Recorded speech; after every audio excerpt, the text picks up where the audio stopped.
Hey guys, welcome back. In this video, I'm going to show you how to automatically write dates in Excel. Let's get started. In column D, I want to autofill dates for 1 year. To do this, I'll create another series from 1 to 365 because I want to generate automatic dates for a whole year. So I'll type 1 here. Click on the Fill option. Then choose Series. Next, click on Columns.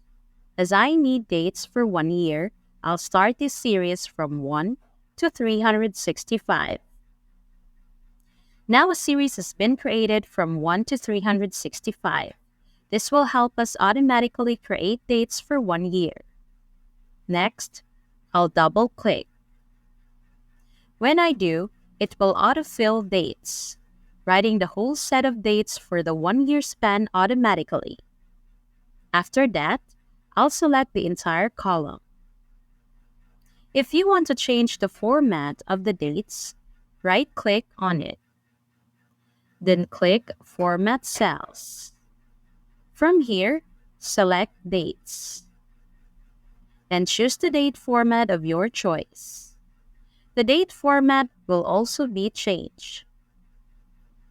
If you want to delete the series you've created, simply select the whole column and press the Delete button.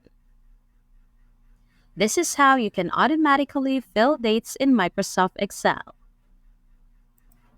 Thanks for watching.